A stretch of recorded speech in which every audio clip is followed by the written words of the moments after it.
Welcome to 3 TV live. నేను కృష్ణ సాయిరామ్. ప్రధానంగా ఈ మధ్యకాలంలో బంగారం, ముడి చమురు, నూనెలు వీటి కొనుగోలుకు సంబంధించి దేశవ్యాప్తంగా చర్చ నడుస్తుంది. ప్రధానమంత్రి మన హైదరాబాద్లోనే ఇచ్చినటువంటి పిలుపు ప్రకంపనలు దేశవ్యాప్తంగా వ్యాపించాయి. పొదుపు పాటించాలి అని ఆయన ఇచ్చినటువంటి సంకేతాల దృష్ట్యా వివిధ రాష్ట్రాల్లో ముఖ్యమంత్రులు కూడా తమ కాన్వాయ్ల్ని తగ్గించుకున్నారు, కుదించుకున్నారు. తర్వాత ప్రధానమంత్రి స్వయంగా తన కాన్వాయ్ని కుదించుకున్నాడు. ఇవన్నీ ఒక సింబాలిక్ జెస్చర్స్ మాత్రమే, ఒక సంకేతాత్మకమైనటువంటి ప్రతీకలు మాత్రమే తప్ప నిజానికి ముఖ్యమంత్రులు, ప్రధానమంత్రి పొదుపు పాటించడం వల్ల దేశవ్యాప్తంగా ఆదాయం అంటే విదేశీ మార్గద్రవ్యం మిగిలిపోవడం అనేటటువంటిది జరగదు పెద్దగానే. కానీ ఇవి ప్రజలకు ఇచ్చేటటువంటి సందేశము, సంకేతము. అయితే నిజానికి ఇప్పుడు చేస్తున్నటువంటి ఈ సూచనలు, సంకేతాలు ఏమైతే ఉన్నాయో అవి ప్రాక్టికల్గా ముఖ్యమంత్రులు, ప్రధానమంత్రులు పాటిస్తున్నారా? వాళ్ళు ఇచ్చేటటువంటి సాధారణమైనటువంటి రోజుల్లో ఇచ్చేటటువంటి సంకేతాలు ప్రజల మీద ఎటువంటి ఎఫెక్ట్ పడుతోంది? దానివల్ల ఇప్పుడు దేశం యొక్క దుస్థితికి ఎలా దిగజారుతోంది భారతదేశం? ప్రజల జీవన ప్రమాణాలు, సగటు పనిచేసేటటువంటి రోజుల సంఖ్య ఎలా కుదించిపోతుంది? వీటన్నిటి మీద ఆలోచించాల్సినటువంటి సమయం ఆసన్నమైంది. కేవలము ఏదో విపత్కర పరిస్థితి వచ్చినప్పుడు మాత్రమే రంగంలోకి దిగి ఏదో పొదుపు చర్యలు పాటిస్తున్నామంటూ ప్రధానమంత్రి, ముఖ్యమంత్రి యాక్షన్ చేయడం వల్ల ఏమీ ప్రయోజనం ఉండదు.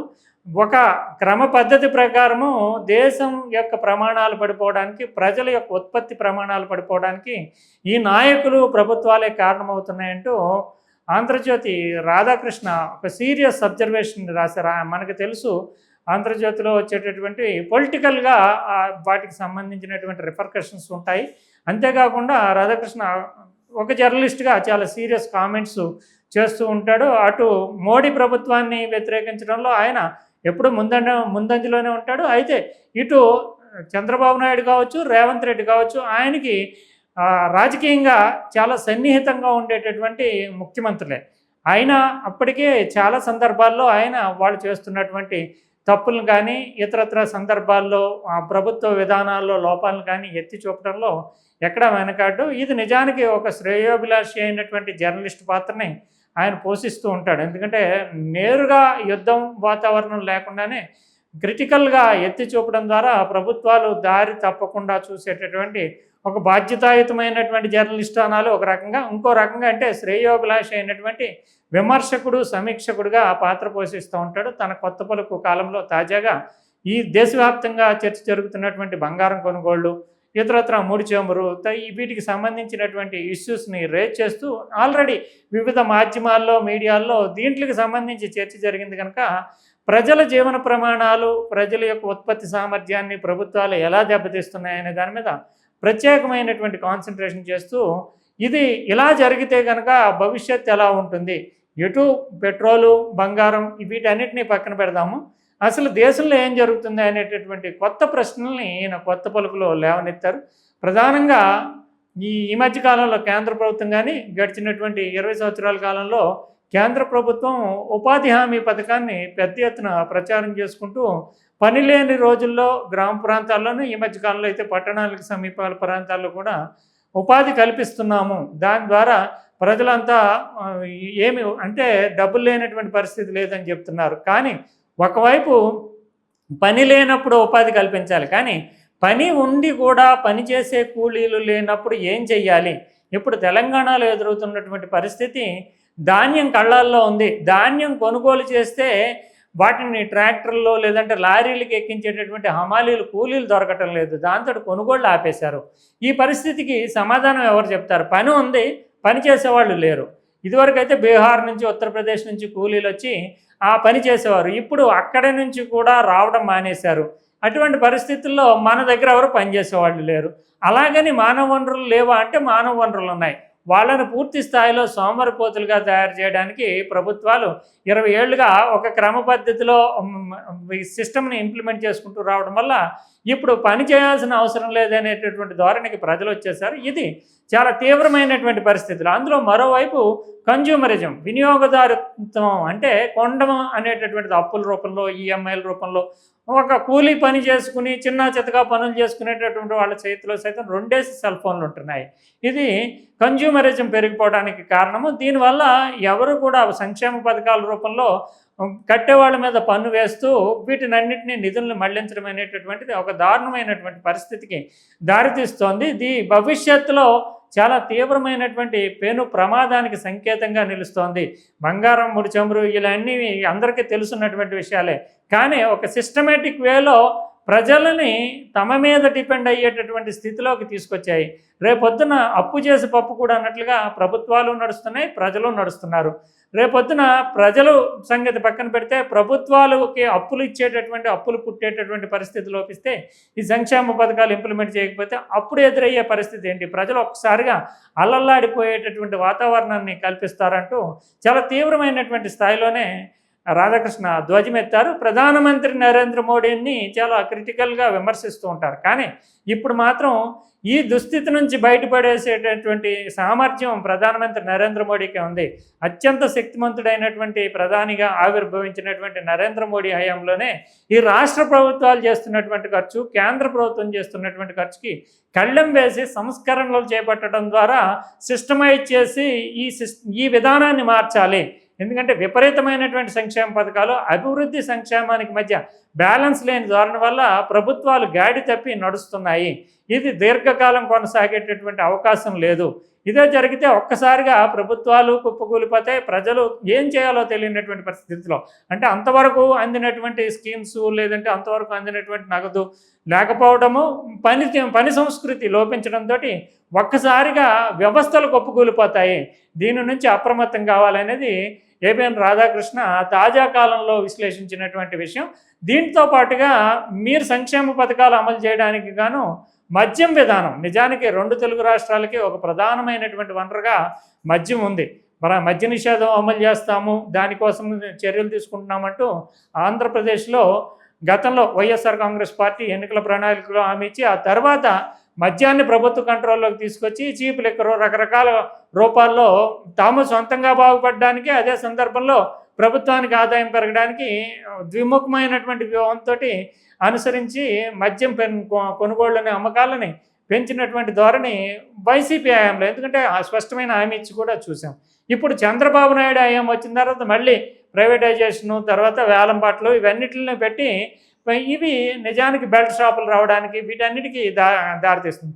ఇంకా తెలంగాణలో మద్యాన్ని ఏమాత్రం నియంత్రణ లేకుండా ఒకనొక దశలో అయితే నియంత్రణ విషయంలో మేము ఒక 10% నిధులు పక్కన పెట్టి మద్య నిషేధాన్ని ప్రచారం చేస్తామన్నారు. కానీ విచ్చలవిడిగా మద్యం అమ్మడానికి ప్రజల చేతిలో ఏదో రూపంలో డబ్బు ఉండడం, వెంటనే సంక్షేమ పథకాలు కావచ్చు, ఇతరత్ర రూపాల్లో కావచ్చు, విపరీతమైనటువంటి మద్యాన్ని ప్రోత్సహిస్తున్నారు అంటూ ఇదివరకు ఉదయం 6 గంటలకి, మనం సాధారణంగా ప్రజలు 6 గంటలకి 7 గంటలకో లేచి ఉదయం పూట కాఫీతోటి మొదలెడతారు జీవితం.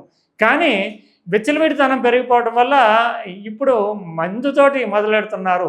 ఈ మందుతో మొదలెట్టినటువంటి వాళ్ళు రాత్రి వరకు ఊగుతూ జీవితం గడుపుతున్నటువంటి పరిస్థితి, తాగి ఊగుతూ జీవితం గడుపుతున్నటువంటి పరిస్థితి ఉంది. ఇదేనా అభివృద్ధి అంటూ చాలా సీరియస్ కామెంట్ చేశారు. నిజానికి తెలుగు రాష్ట్రాలు 2 ఈ విషయంలో దేశంలోనే నెంబర్ 1గా నిలుస్తున్నాయి. ఎందుకంటే ఇక్కడ అక్కడ చూస్తే ఇదివరకు ఉమ్మడి రాష్ట్రంగా ఉన్నప్పుడు ఆంధ్రప్రదేశ్ దాదాపు 4,000 కోట్ల రూపాయలు మాత్రమే నెలసరి మద్యం అమ్మకాలు ఉంటే, ఇప్పుడు ఒక తెలంగాణలోనే 4 నుంచి 5,000 కోట్ల రూపాయలు నెలకుంటే ఆంధ్రాలో సైతం పోటీగా 4 నుంచి 5,000 కోట్ల రూపాయలు ఉన్నాయి. అంటే దాదాపు 8 నుంచి 10,000 కోట్ల రూపాయలు నెలసరి అమ్మకాల రూపంలో ప్రభుత్వాలకి ఆదాయం వస్తుంది. దీంట్లో ఎక్కువ భాగం ప్రభుత్వానికి, ఎందుకంటే కొనుగోళ్ళు అనేవి చాలా నామినల్గా రేటుగా కొంటారు, అమ్మటం అంటే దాని ద్వారా చాలా ఎక్కువ మొత్తం డబ్బులు వస్తూ ఉంటాయి. అందువల్ల దాదాపు ఏడాదికి 1,00,000 కోట్లు ఈ రూపంలో ప్రభుత్వాలకు వస్తున్నాయి. అంటే ఈ డబ్బును మళ్ళీ తీసుకెళ్ళి ఈ డబ్బును తీసుకెళ్ళి మళ్ళీ సంక్షేమ పథకాలకు ఇస్తారు. నిజానికి ఆరోగ్యశ్రీ ఇలాంటి పథకాలు చాలా ఇంప్లిమెంట్ చేస్తారు. కానీ ఏ లివర్ దెబ్బతిన్నా యువతరం పనిచేయాల్సినటువంటి యువతరము ఈ మద్యానికి వ్యసనానికి బానిసయ్యి తమ ఉత్పాదక శక్తి, సామర్థ్యము, కుటుంబ జీవన పరిస్థితి అన్నీ దెబ్బతింటాయి. నిజానికి వీళ్ళు ఇచ్చే సంక్షేమ పథకాల కంటే ఈ మద్యం వల్ల ఏర్పడుతున్నటువంటి కుటుంబాల్లో సామాజిక జీవనంలో ఏర్పడుతున్నటువంటి అస్తవ్యస్త పరిస్థితులే ఎక్కువగా ఉంటాయి. నిజానికి సంక్షేమ పథకాలు ఆపేసి నాకు పర్వాలేదు, కానీ మద్యం దొరకకుండా చేస్తే కనుక ఆ వచ్చి సొమ్ము ఏదన్నా కుటుంబానికి వెచ్చిస్తారు. అటువంటి పరిస్థితి లేకుండా తాము ఇచ్చినట్లు ఉండాలి, మద్యం వ్యసనం రూపంలో తీసుకున్నట్లు ఉండాలన్నట్లుగా ప్రభుత్వాలు వ్యవహరించడాన్ని నేరుగానే వేలెత్తి చూపినట్లుగా ఆర్కే తన వ్యాఖ్యల్లో విశ్లేషించారు. ప్రధానంగా ఆయన చేసిన దాంట్లో నేరుగా చంద్రబాబు నాయుడు, రేవంత్ రెడ్డి పేరు చెప్పకుండానే తెలుగు రాష్ట్రాల్లో పరిస్థితి ఏంటి, ఎందుకంటే ఈ రెండు రాష్ట్రాల్లో ఉన్నటువంటి ముఖ్యమంత్రులు వాళ్లే కాబట్టి తెలుగు రాష్ట్రాల్లో పరిస్థితి ఇలా ఉంది అంటూ ఆయన చెప్పినటువంటి మాటలు యథాతథంగా చూద్దాం. ప్రభుత్వాల విషయానికి వస్తే పాలకులు వస్తూ పోతుంటారు, మధ్యతరగతి ప్రజలు రెక్కన ముక్కలు చేసుకుని పన్నులు కడుతుండగా ఆ పన్నుల ఆదాయాన్ని ప్రభుత్వాలు దుర్వినియోగం చేస్తున్నాయి. పన్నుల రూపంలో వస్తున్న ఆదాయంతో పాటు మద్యం విక్రయం ద్వారా వచ్చే ఆదాయంతో సంక్షేమ పథకాలు అమలు చేయడం హైలైట్.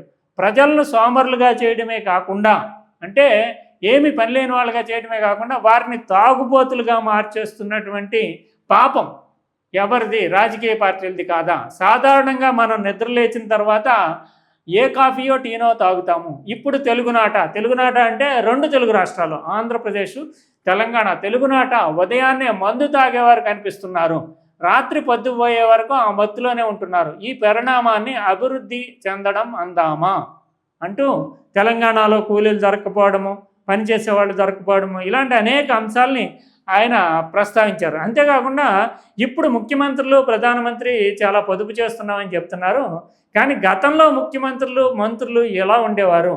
ఏదన్నా విదేశాలు కానీ, లేదంటే హైదరాబాద్ నుంచి బొంబాయి కానీ, ఢిల్లీ కానీ ఎక్కడికి వెళ్ళాలన్నా వాళ్ళు విమానంలో సాధారణ ప్రయాణికుల తరహాలో ప్రయాణించేవారు. కానీ ఇప్పుడు తెలుగు రాష్ట్రాల ముఖ్యమంత్రులు, ప్రత్యేకించి ఆంధ్రప్రదేశ్కు సంబంధించినటువంటి వాళ్ళు కానీ, వాళ్ళు ప్రత్యేకమైనటువంటి విమానం పెట్టుకుంటున్నారు. ఈ సొమ్ము ఎవరిది? ప్రత్యేకమైనటువంటి హెలికాప్టర్, అంటే ఆ రాష్ట్రంలో తిరగాల్సిన ప్రత్యేకమైనటువంటి హెలికాప్టర్లు ఆశ్రయిస్తున్నారు. ఇక గతంలో మంత్రులు రైళ్లలో తిరిగేవారు, ఇప్పుడు రైళ్ళు అనేటటువంటివి మానేశారు. విమానాలు లేదంటే ప్రత్యేక భారీ కాన్వాయిలతో పర్యటనలు అనేటటువంటివి సాధారణమైంది. 20 ఏళ్ల క్రితము ఎలా ఉండేది పరిస్థితి, ఇప్పుడు ఈ పరిస్థితి దుస్థితి. నిజానికి ప్రకృతి విపత్తులు, తీవ్రమైనటువంటి సమయాల్లో హెలికాప్టర్లు లేదంటే ప్రత్యేక విమానాలు ఆశ్రయించవచ్చు, కానీ వీళ్ళు సాధారణమైనటువంటి పర్యటనగా విపరీతమైనటువంటి ఖర్చుకు దారితీస్తుంది. దీన్ని ఎవరు ప్రశ్నించాలి? ఇది పొదుపులో భాగంగా వస్తుందా, లేదంటే సూచనప్రాయంగా ఇచ్చేటటువంటి సంకేతాలు హాస్యాస్పదం కావా అనేది. మరోవైపు ఆంధ్రప్రదేశ్కి సంబంధించి అనేక ప్రశ్నలు. మాజీ ముఖ్యమంత్రి వైఎస్ జగన్మోహన్ రెడ్డి కానీ, ప్రస్తుత ముఖ్యమంత్రి చంద్రబాబు నాయుడు కానీ, వీళ్ళిద్దరూ హైదరాబాద్లోని, బెంగళూరులోని, యలహంక ఎస్టేట్లోని వీళ్ళకి 2 క్యాంప్ కార్యాలయాలు ఉండడంతో ఇక్కడ కూడా వందల మంది సెక్యూరిటీ సిబ్బంది నిరంతరం వాళ్ళు ఎప్పుడు వస్తా అప్పుడు సెక్యూరిటీ చేయడానికి ఉంటారు. బెంగళూరులో అంటే యలహంక దగ్గర అక్కడ ఉంటారు. అంటే ఇది ఏ రకమైనటువంటి పొదుపు కిందకు వస్తుంది? ఈ ముఖ్యమంత్రులు ఆంధ్రాలో పరిపాలన చేస్తున్నప్పుడు హైదరాబాద్లో సెక్యూరిటీ, లేదంటే ఆంధ్రాలో ఉండాల్సినటువంటి ప్రధాన ప్రతిపక్ష నాయకుడు బెంగళూరులో సెక్యూరిటీ, బెంగళూరులో బంగ్లా, బెంగళూరుకి అదే యలహంకలో బంగ్లా, దానికి సంబంధించి వందల మంది సెక్యూరిటీ. ఇది పొదుపు కిందకు వస్తుందా అంటూ సూటిగానే రాధాకృష్ణ ప్రశ్నించారు. ఖచ్చితంగా రాజకీయ పార్టీలు లేదంటే ముఖ్యమంత్రులు ఏ రకంగా తీసుకుంటారో తెలియదు, కానీ ప్రజలు కూడా ఆలోచించాలి.